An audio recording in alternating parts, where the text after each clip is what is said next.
Hello everyone, welcome back to the session of English. In this session, we are going to continue with our topic Comprehension Ability Part 42. Now, this is part number 42. It means till now we have already done 41 parts on the comprehension ability, that means reading comprehensions. So, in this session, we are again going to continue with some reading comprehensions. So, in this session, we will discuss passage number 50 and passage number 51. It means in this session, we are going to discuss two passages. Okay. So let us begin these two passages. And first of all, we'll read the entire passage. And after that, we'll start doing the questions based on these passages. So first of all, we'll read passage number 50. So this is passage number 50. First of all, let us read the entire passage. Games involving kicking a ball were popular among ancient civilizations such as Aztecs, Chinese, Greeks, and Romans. One such game known as football gained significant traction in medieval England to the extent that King Henry II, it means in 1154 to 1189, this was an era of King Henry II, it means when he came to the throne. It was this era, King Henry II. That was 1154 to 1189, grew concerned that his soldiers would neglect archery practice. Now, what happened at that time? Because football, it gained significant traction. It means many people were attracted towards that game. Many people were liked that game. What the soldiers did, they neglected archery practice, and most of their time they spent in playing football. So this concerned a lot King Henry II, or King Henry II was really worried because of this situation. Consequently, means the result of which he threatened imprisonment for players and landowners where the game was played. So he threatened each and every player that if he was found playing football, he will be imprisoned. And to all the landowners where the game was played, it means if they have created their field for the football or football, the landowners will also be imprisoned, will also be given imprisonment. It means they will also be sent to jail or prison. This ban lasted for 4 centuries. 4 centuries means 400 years. 1 century means 1 year. 1 century means 100 years, and 4 centuries means 400 years. Okay. So this ban, it means there was a ban on football for 4 centuries, means 400 years. Until 16th century. Now it was the time of 1154, it means 11th century somewhere. And in case of 16th century, in again 16th century, when it was lifted, coinciding with the decline of archery due to the advent of firearms in warfare. Now when 16th century came, because many inventions had been taken place, so in this century, what happened? Archery was declining. Archery means when the people, they used to fight with bow and arrow. Okay, but in the 16th century, some weapons were invented.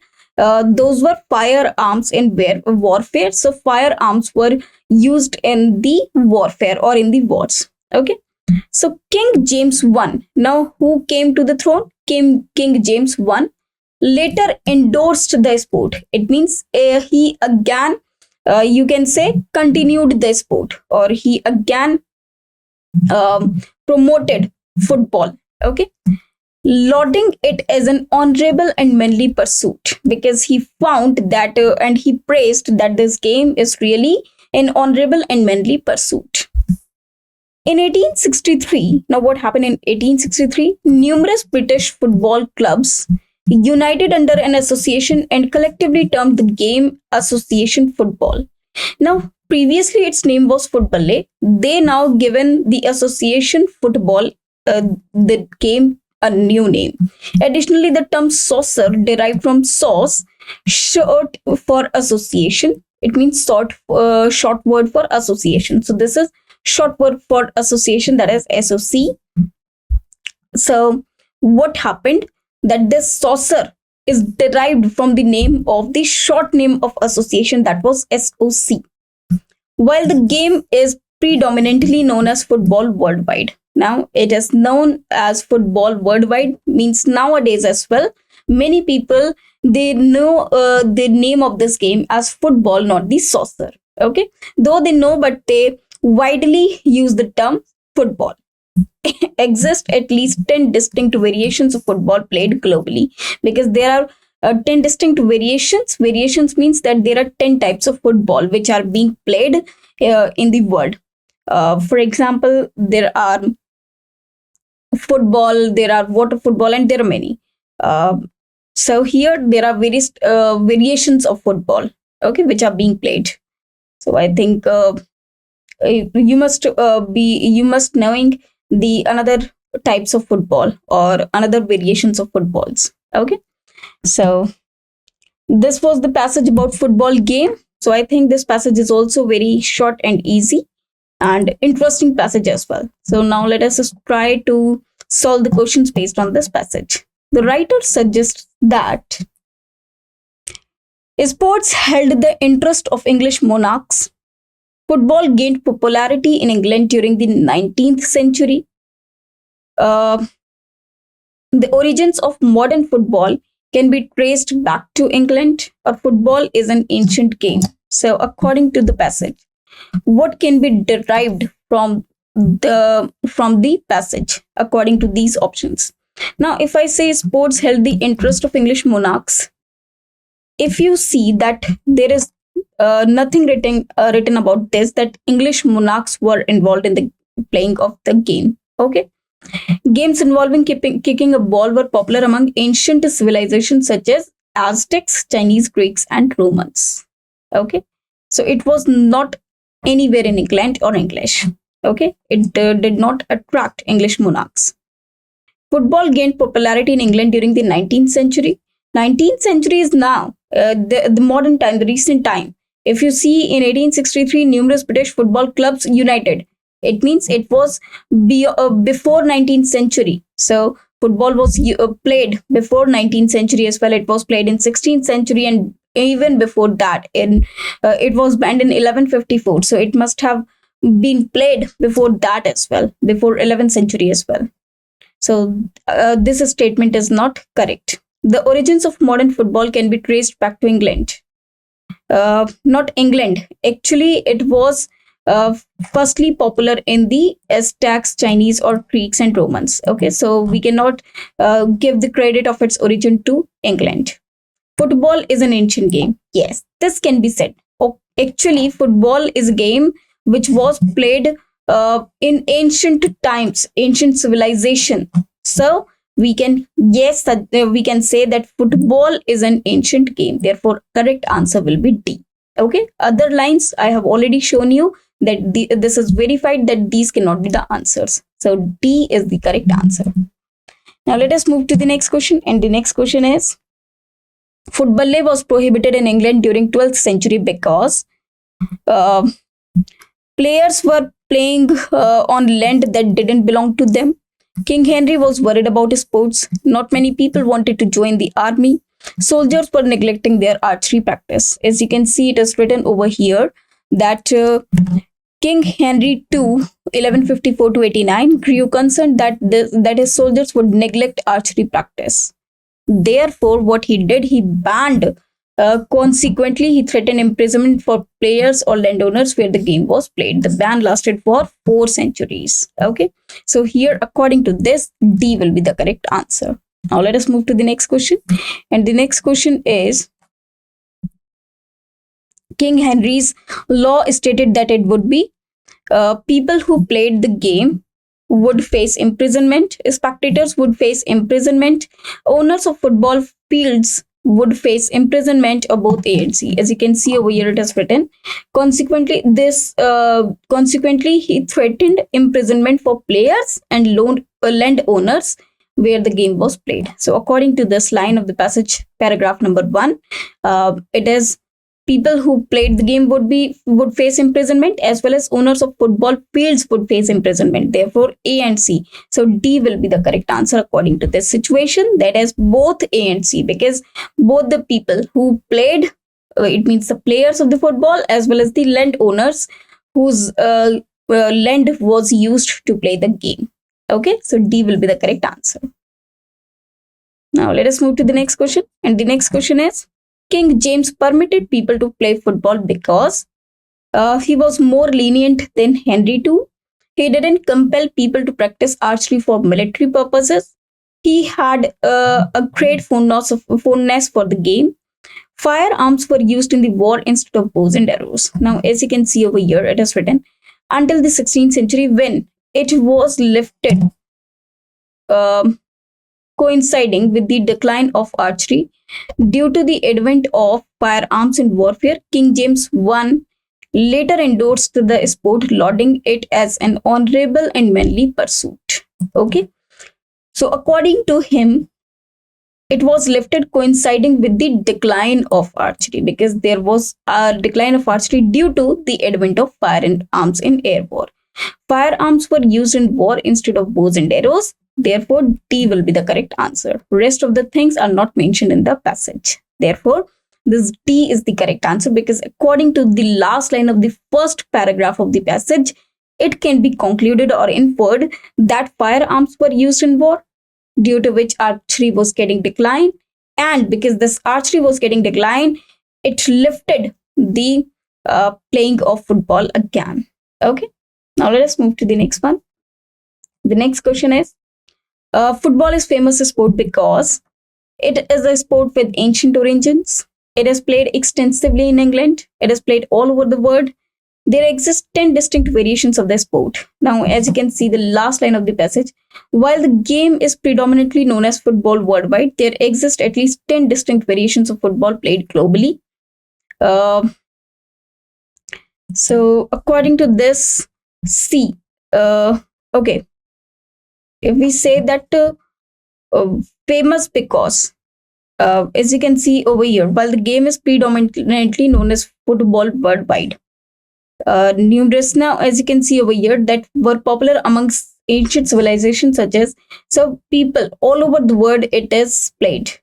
Okay, so one such game known as football gained significant traction in medieval England to the extent that King Henry, okay, now here if you can see, in 1863 numerous British football clubs united under association collectively termed as the Association Football. Additionally, them saucer, well, the game is played dominantly known as the football worldwide. It means it is played worldwide. That is why it is very famous sport. So C will be the correct answer. So here passage number 50, it ended. Now we'll begin with passage number 51. So first of all, we'll read the entire passage, and after that we'll start attempting the questions based on this passage. So first of all, let us read the passage number 51. Okay, so here we are going to start with passage number 51. The villager is traditionally conservative in his mindset and approach. Conservative means reserved, resistant to changing. It means they don't want to have a change. Established ways of thinking and doing things. It means the things that they are practicing right now, they want to remain same. They don't want to change themselves, and they don't want to adapt the changes. Okay, adapt themselves according to the changes. He firmly believes in the adage. Adage means saying. Adage means proverb, saying. Homemade is best. It means they only believe in one thing, that is, whatever is made at home is best. It means whatever is practiced right now is correct. Exemplified by cattle farmers who prefer to feed their animals with locally sourced ingredients rather than scientifically formulated compound feeds. It is exemplified by the cattle farmers. What they did, they feed or they fed their animals with these locally sourced ingredients, and they do not feed them with they did not feed them with scientifically formulated compound feeds. Despite though Evidence suggesting higher milk yields with the latter. Latter means scientifically formulated compound feeds. So they only fed their animals with the source and ingredients that they locally have. Okay, those they did not use scientifically formulated compound feeds. Deep rooted values concerning caste, creed, gender roles, and concept of fate, that is karma, further contribute to the reluctance to embrace change. One most important thing that they do not want to change. It means whatever they face or whatever they have, they believe in either caste, creed, gender roles, or the concept of fate, that is karma. For example, they feel that if they are facing poverty, if they are facing crisis, it is because they must have done something wrong in their previous lives. But if they are yielding very good crops, or if they are not in poverty, they are very rich, it means they have done something very good or great in their previous lives. Economic hardships and social struggles are often attributed to destiny rather than individual actions, fostering a sense of security in maintaining the status quo. Status quo means, this is actually the Latin term for existing state. It means to remain in existing state. Okay, it means whatever you are now, you have to remain as it is. You need not be changed. While increased awareness and education have begun to challenge these antiquated attitudes, antiquated means ancient attitudes, the pace of change remains slow. Though the pace of change means the rate of change, it remains slow. Centuries old mindsets require significant time and effort to evolve. Okay, to evolve means to get changed. So time will take.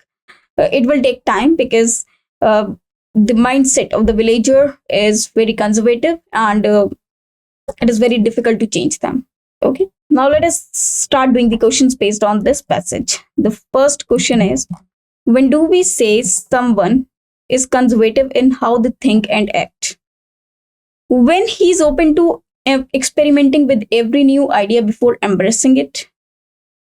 According to this, they are asking about conservative, that what is the actual sense of conservative. Conservative is that approach who does not want to change. It means resistant to changing. The villager, traditionally conservative in his mindset and approach, resistant to changing, means they do not want to change. They do not want to accept the changes. Whereas if we see the first option, when he is open to experimenting, it means when he wants to experiment new things with every new idea before embracing it. Now, according to the conservative approach, they do not want to have change. They do not want to change. So this first statement is not correct. When he sticks to old ways of thinking and doing, when he sticks means when he is only stick to that particular approach or thing, that yes, only this thing is correct and we need to do that. When he resolves his issues using familiar tested methods, when he attributes intentions to those advocating change. No, he's not attributing his intentions. When he resolves his issues using familiar tested methods. So again, according to this, B will be the correct answer, because when he sticks to old ways, it means when he only wants to do whatever was practiced over there, what was the old things, and he does not want to have change. Therefore, thinking of doing when he stick to the old ways only, that means he's of conservative approach. Therefore, B will be the correct answer. Okay.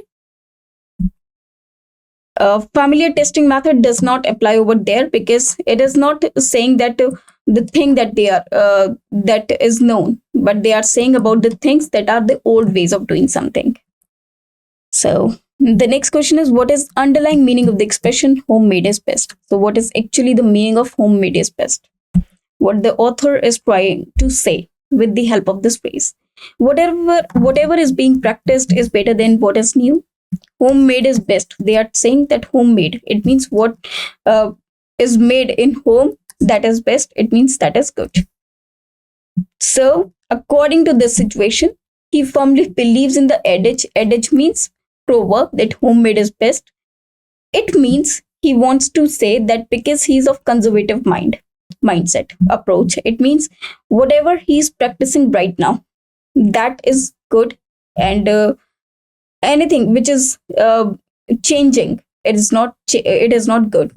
Exemplified by cattle farmers who prefer to feed their animals. As cattle farmers, they continued to feed their animals with the help of sourced ingredients rather than scientifically formulated compound food, though they knew that the latter one, it means the milk the milk that will be yielded by the animals will be better in quantity in those animals who have been fed by scientifically formulated compound feeds. Yet they fed their animals with locally sourced ingredients. It means they were of the approach or the practice which they were doing. They want to stick there only, and they feel that only good. They don't want to see the changes. Valuable things should not be dismissed. Change solely for the sake of change is not beneficial. Individuals should opt for Swadeshi because they are locally made. Now, actually, whatever is being practiced is better than what is new. So this can be the correct answer according to the passage. So here, answer A will be the correct answer. Next is, how can we best persuade the regular villagers in India to believe that a new type of cattle feed is better than what they currently use? Visiting homes, field demonstration, conversations, or sharing relevant literature. Now, how can we best persuade? Persuade means convince the regular villagers in India to believe that a new type of cattle feed is better. Now, as you can see, awareness and education have begun to challenge these antiquated attitudes. It means there must be requirement of demonstrations. So, according to the passage, we can infer that field demonstration is the best idea to make them believe that evidence are there which suggest that higher milk yields with the latter means with those who have fed their animals with scientifically formulated compound feeds. Therefore, according to this situation, B will be the correct answer. Now let us move to the next question. Next question is, what is a common explanation that an average Indian villager doesn't typically give for their poverty? It is fate. It is due to his reluctance to accept his new ideas. It is God's decree. It is a result of some of his bad deeds committed in the previous birth. As you can see over here, deep-rooted values concerning caste, creed, gender roles, and concept of the fate. Karma. Karma means, as I told you, that whatever you have done in your previous lives, you are getting according to that. Further contribute to their reluctance to embrace change. It means they give for their poverty, that whatever they are facing is just because of the deeds that they have done in their previous lives. Therefore, according to that, this D will be the correct answer. Okay. Now let us move to the next question. I think this is the last question of this passage. What makes a villager comfortable with sticking to the status quo instead of seeking change? Because change is often perceived as unfavorable, because of the perceived risk associated with attempting a new approach, because whatever is known should be the best, because he lacks sufficient guidance from others. Now, as you can see over here, economic hardships and social struggles are often attributed to destiny rather than individual actions, fostering a sense of security in maintaining the status quo. Okay. So according to this line, we can see that whatever is known should be the best according to him. So C will be the correct answer. Okay. So it is actually the security for him, that though because he do not know that while increased awareness and education have begun to challenge these antiquated attitudes, the pace of change remains slow.